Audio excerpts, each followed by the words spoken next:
नमस्कार। Welcome to Bihar civils. मैं हूं आलोक सिंह और आज है 12 मार्च 2022। आज के बिहार करंट अफेयर्स साथ में नेशनल और इंटरनेशनल इवेंट्स भी डिस्कस करेंगे। पीडीएफ आपको हर दिन की तरह डिस्क्रिप्शन बॉक्स में मिल जाएगा।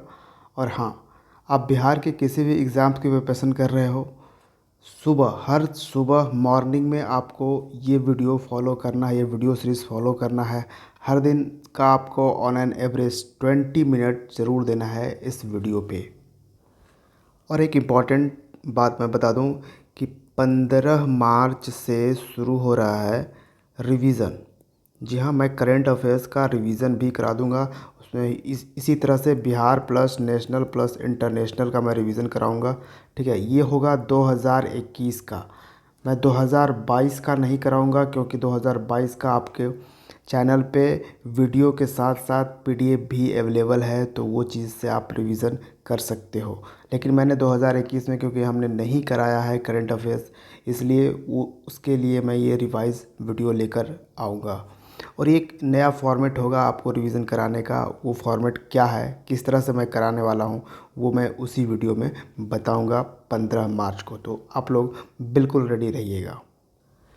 First question, who has awarded Bihar rugby under 14 teams girls and boys. Bihar rugby under 14 टीमों को किसने सम्मानित किया है? तो इसको सम्मानित किया है, यहाँ पे आप देख पा रहे होंगे, गर्ल्स बॉयज़ एंड गर्ल्स दोनों को सम्मानित कर रहे हैं हमारे chief minister of Bihar Nitish Kumar. Option B is the correct answer. National sub junior rugby competition में जो अंडर 14 कैटेगरी में ये जो हो रहा था, इसमें गर्ल्स हो या बॉयज़, दोनों बिहार के गर्ल्स एंड बॉयज़ टीम ने फर्स्ट पोजीशन लाया है, फर्स्ट, इसलिए ये अवार्ड उन्हें दिया जा रहा है। Second question, Sushant Singh Rajput birth anniversary will be celebrated as what from 2023। 2023 से किस रूप में मनाई जाएगी सुशांत सिंह राजपूत की जयंती? तो एक ऐसा एक्टर जो जब तक ज़िंदा था तो लाखों करोड़ों दिलों पे राज तो कर ही रहा था, मरने के बाद भी इस एक्टर ने करोड़ों दिलों को जीत लिया था और करोड़ों लोग आज भी इसके प्रशंसक हैं। ऐसे थे सुशांत सिंह राजपूत।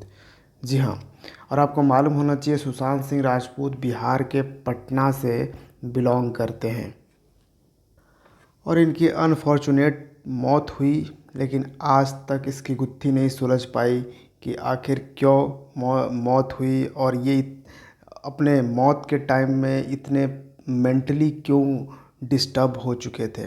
आज तक इसकी कोई जानकारी नहीं है। लेकिन अब एक डेवलपमेंट ये हुआ है कि सुशांत सिंह राजपूत की जो बर्थ एनिवर्सरी है, यानी कि इनका जो बर्थडे है 21 जनवरी को, इसको अब मनाया जाएगा as Sushant moon day. Option D is the correct answer. क्या है? सुशांत मून डे मनाया जाएगा। कहा जाता है सुशांत सिंह राजपूत को एस्ट्रो साइंस और यूनिवर्स में काफ़ी दिलचस्पी थी, तो इनके इसी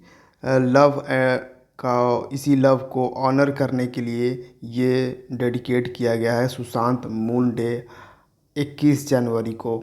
अब 2023 से हर साल इनके बर्थ एनिवर्सरी पर 21 जनवरी को सुशांत मून डे सेलिब्रेट किया जाएगा। और ये चीज़ किसने डेडिकेट करी है? तो एक है अमेरिकाज़ लूना सोसाइटी। ठीक है, तो इसी ने इसको डेडिकेट किया है, इस ऑनर को सुशांत सिंह राजपूत के नाम पे। ठीक है, next question, name of the pan India programme to celebrate the traditional Indian handicrafts, handlooms and art and culture launched by ministry of culture. पारंपरिक भारतीय हस्तशिल्प, हथकरघा और कला और संस्कृति का जश्न मनाने के लिए अखिल भारतीय कार्यक्रम का नाम सांस्कृतिक मंत्रालय द्वारा शुरू किया गया है, तो वो क्या नाम है? तो ये एक ऐसा प्रोग्राम है, ये पैन इंडिया प्रोग्राम है, पूरे देश वाला ये प्रोग्राम है। जो किस चीज़ के लिए किया गया है, तो ट्रेडिशनल इंडियन हैंडीक्राफ्ट्स और हैंडलूम को सेलिब्रेट करने के लिए। इसका क्या नाम रखा गया है? Jharokha. Option B is the correct answer. ठीक है। एक सॉन्ग आपने सुना ही होगा, अखियों के झरोखे से, इस टाइप का। ठीक है। तो पहली बार ये कहाँ पे सेलिब्रेट किया जाएगा? ये जो पैन इंडिया प्रोग्राम है, झरोखा प्रोग्राम है, इसको कहाँ पे सेलिब्रेट किया जाना है? तो एक रेलवे स्टेशन है, रानी कमलापति रेलवे स्टेशन। ठीक है। ये कहाँ पे है? ये भोपाल में है। भोपाल है मध्य प्रदेश में। और रानी कमलापति स्टेशन पे ही सबसे पहले इसको सेलिब्रेट किया जाएगा, इस प्रोग्राम को। और आपको मालूम हो चाहिए, रानी कमलापति जो थी, ये रानी थी गोंड किंगडम की। ठीक है। Next, name of the booklet launched by RBI यानी Reserve Bank of India on modus operandi of financial frauds. वित्तीय धोखाधड़ी के तौर तरीकों पर आरबीआई द्वारा शुरू की गई पुस्तिका का नाम क्या है? एक तरह से अवेयरनेस फैलाने के लिए है कि आप जब भी फाइनेंशियल ट्रांजैक्शन कर रहे हो ऑनलाइन, तो आपको थोड़ा ध्यान रखना है। ठीक है। इसके लिए, इसको अवेयरनेस फैलाने के लिए आरबीआई ने एक बुकलेट लॉन्च किया है जिसका नाम है be aware. Option C is the correct answer. ठीक है। आरबीआई रिसेंटली 14 फरवरी से 18 फरवरी तक ऑब्ज़र्व किया है क्या? तो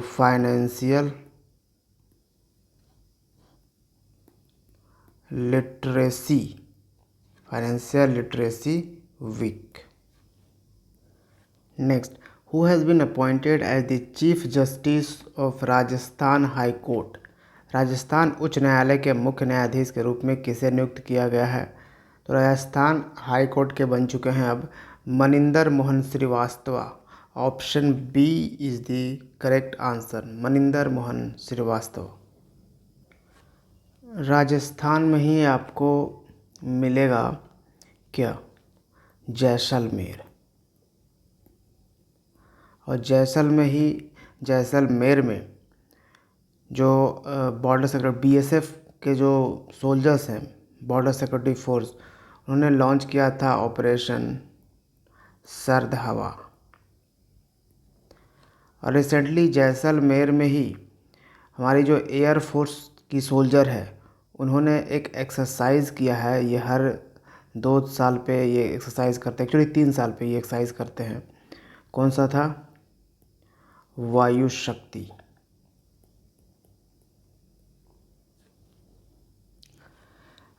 राजस्थान में ही रिसेंटली मनाया गया है मारू महोत्सव। ये एक फेस्टिवल है, डिज़र्ट एरिया में यहाँ पे मनाया जाता है। राजस्थान वो स्टेट है जिसने सौभाग्य सौभाग्य योजना में टॉप करा है कि यहाँ पे जो maximum number of house holds हैं राजस्थान में, वो इलेक्ट्रीफाइड हो चुके हैं। और राजस्थान की कैपिटल क्या है? जयपुर। जयपुर दी पिंक सिटी। और जयपुर में ही बनने वाला है दुनिया का तीसरा सबसे बड़ा स्टेडियम। ठीक है। क्या है? दुनिया का सबसे बड़ा स्टेडियम कहाँ? जयपुर में बनने वाला है। फर्स्ट दुनिया का सबसे बड़ा स्टेडियम है गुजरात में, जो नरेंद्र मोदी स्टेडियम है। पहले इसका नाम मोटेरा स्टेडियम था। और सेकंड है मेलबोर्न क्रिकेट ग्राउंड, जो कि ऑस्ट्रेलिया में आपको मिलेगा। राजस्थान का चौथा टाइगर रिजर्व कौन सा है? रामगढ़ विषधारी टाइगर रिजर्व, जिसको रिसेंटली डिक्लेयर किया गया है टाइगर रिजर्व। नेक्स्ट है, India's first floating storage and regasification unit Hoegh Giant arrived at which state? Bharat की पहली अस्थायी भंडारण और पुनर्गैसीकरण इकाई हॉग जायंट का आगमन हुआ है कहाँ पे? तो ये जो स्टोरेज है ये भारत का पहला फ्लोटिंग स्टोरेज है जो कि ये कहाँ पे अराइव्ड किया है? तो देखिए ये चला तो था कोप्पन से आया है, कोप्पन शिपयार्ड से। और कोप्पन शिपयार्ड कहाँ पे मिलेगा आपको? श्रीनगर में, सॉरी श्रीनगर नहीं, सिंगापुर में एक्चुअली। तो सिंगापुर में कोप्पन शिपयार्ड है, वहाँ से ये भारत का पहला फ्लोटिंग स्टोरेज रिगैसिफिकेशन को लाया गया है। कहाँ पे? ये लाया गया है एच एनर्जी जयगढ़ टर्मिनल के पास। और ये कहाँ पे है? तो एच एनर्जी जयगढ़ टर्मिनल है भारत में और ये है महाराष्ट्र में। Option D is the correct answer. Recently एक रैंकिंग आई थी जिसका नाम था टॉम्स 2021 ट्रैफिक इंडेक्स। इस इंडेक्स के माध्यम से हमें ये मालूम चला कि भारत का सबसे कंजस्टेड सिटी कौन सा है और दुनिया का दुनिया का 5वां कंजस्टेड सिटी है और भारत का नंबर 1 कंजस्टेड सिटी है और यह है महाराष्ट्र का मुंबई। ठीक है। और वैसे दुनिया का सबसे कंजस्टेड सिटी कौन सा है? तो टर्की का इस्तांबुल। और रिसेंटली आपको मालूम होगा कि टर्की ने अपना नाम चेंज किया है।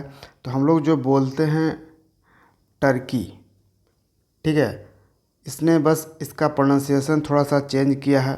जैसे इसको हम बोलेंगे तुर्किये।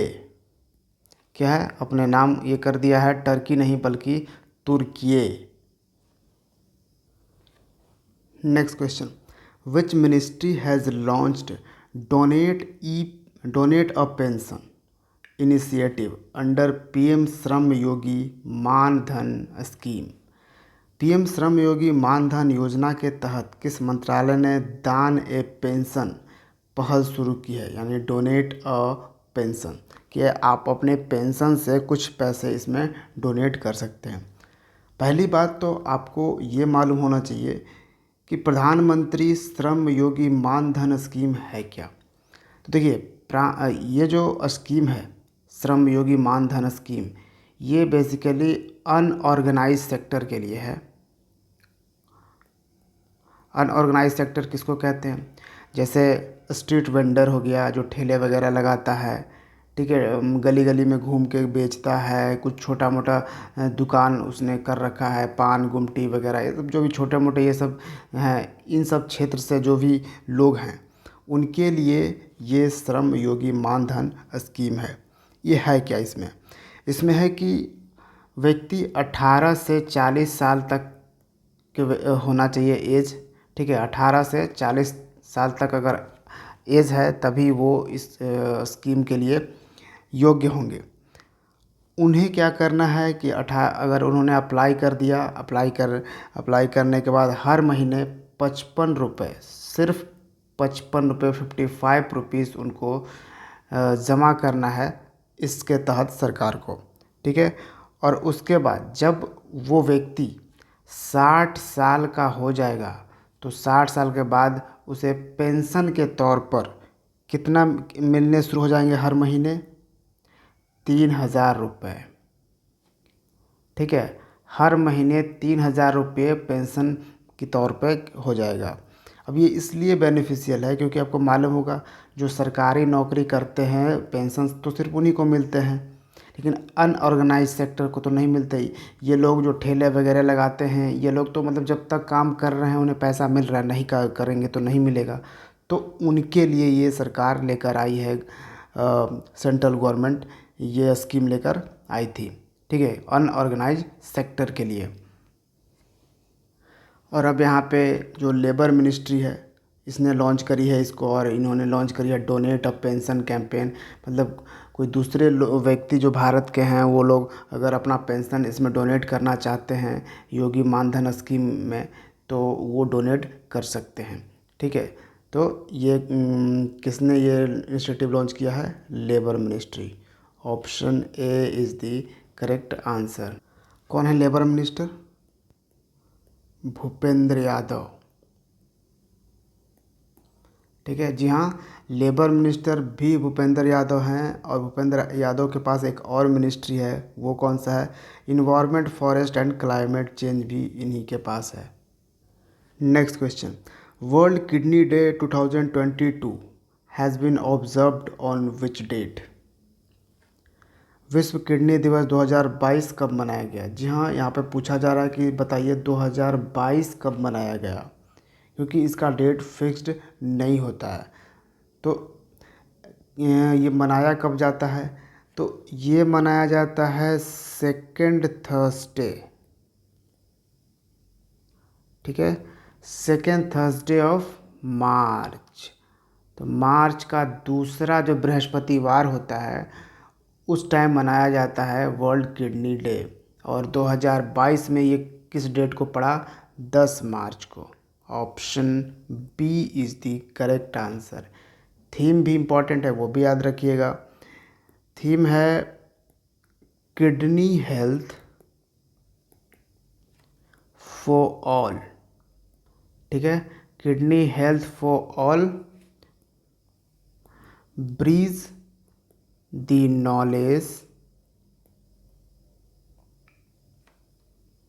Bridge the knowledge gap to better kidney care. Kidney health for all, bridge the knowledge gap to better kidney care. Yoon Suk Yeol has become the new president of which country? Yoon Suk Yeol किसके नए अध्यक्ष यानी नए president, राष्ट्रपति बन गए हैं actually. ठीक है, तो किस कंट्री के नए राष्ट्रपति बने हैं? ये हैं south Korea. Option D is the correct answer. अच्छा, यहाँ से एक इम्पॉर्टेंट क्वेश्चन, नॉर्थ कोरिया और साउथ कोरिया के बीच में एक लाइन है। ठीक है, इसको इन दोनों को डिवाइड करने वाली जो लाइन है जिसको क्या बोलते हैं? इसको बोलते हैं 38th पैरेलल। ठीक है, तो ये जो सैमसंग, ये सब जो कंपनियां हैं ये आपको साउथ कोरिया की कंपनी है। ठीक है, नॉर्थ कोरिया की कोई भी कंपनी नहीं मिलेगी आपको। जो भी कंपनियां होंगी वो साउथ कोरिया की ही होंगी। और किसको इसने रिप्लेस किया? यून सुक योल ने। तो पहले यहाँ के प्रेसिडेंट थे, राष्ट्रपति थे कौन? Moon Jae in. Mohammad Rafiq Tarar has passed away recently, he was the former president of which country? Mohammad Rafiq Tarar का हाल ही में निधन हो गया है, वो किसके पूर्व अध्यक्ष, पूर्व राष्ट्रपति थे एक्चुअली? तो पूर्व राष्ट्रपति थे ये पाकिस्तान के, Mohammad Rafiq Tarar. Option A is the correct answer. Even ये जज भी रह चुके हैं पाकिस्तान हाई कोर्ट के। बात पाकिस्तान की है तो पाकिस्तान की पहली पहली फीमेल जज कौन बनी है? पाकिस्तान का जो सुप्रीम कोर्ट है उसकी पहली फीमेल जज कौन बनी है? ये है आयशा मलिक। पाकिस्तान के प्राइम मिनिस्टर हैं इमरान खान, जो कि पाकिस्तान के इतिहास के सबसे ख़राब प्राइम मिनिस्टर साबित हुए हैं। और पाकिस्तान एक परमानेंटली बिल्कुल ग्रे लिस्ट में शामिल है FATF के। FATF financial action task force के, इसके साथ पाकिस्तान का साथ देने वाला टर्की जो जिसको हम कर रहे हैं, ये भी अब आ चुका है ग्रे लिस्ट में। FATF के साथ FATF के ग्रे लिस्ट में आ चुका है। Recently UAE United Arab Emirates को भी FATF के ग्रे लिस्ट में डाल दिया गया है due to money laundering. FATF organisation जो इसका हेडक्वार्टर आपको पेरिस में मिलेगा, फ्रांस के, और FATF के 39 मेंबर्स हैं जिसमें रसिया भी शामिल है।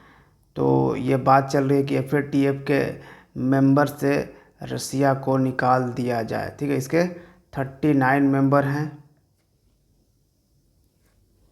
Who has become 23rd women grand master of India. Bharat की 23वीं महिला ग्रैंड मास्टर कौन बनी है? ये हैं Priyanka Notki. Option C is the correct answer. कौन है? प्रियंका नोटकी बन चुकी हैं भारत की 23rd विमेन ग्रैंड मास्टर। वैसे रिसेंटली भारत के 73rd मेल ग्रैंड मास्टर या फिर ओवरऑल ग्रैंड मास्टर भी बने हैं, और वो कौन हैं? वो हैं भरत सुब्रमण्यम। ठीक है, रिसेंटली आर प्रगनंदा, ये एक बच्चा है जिसने वर्ल्ड नंबर 1 मैग्नस कार्लसन को हराया है। ठीक है, ये जो लड़की है प्रियंका नोटकी, ये मात्र 19 साल की है और ये विजयवाड़ा से बिलोंग करती है। विजयवाड़ा कहाँ पे है? आंध्र प्रदेश में। और ये जो विमेन ग्रैंड मास्टर बनी है, ये कौन से चैम्पियनशिप में बनी है? तो MPL's 47th national women chess championship में।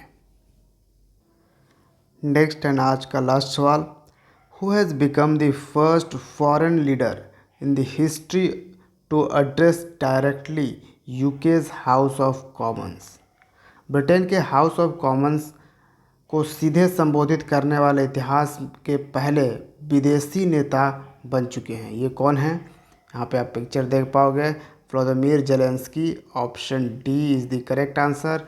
ये प्रेसिडेंट हैं यूक्रेन के, जी हाँ, जिस पे अभी रशिया ने इन्वेजन कर रखा है, उसी के प्रेसिडेंट हैं, जो कि पहले ये एक कॉमेडियन थे।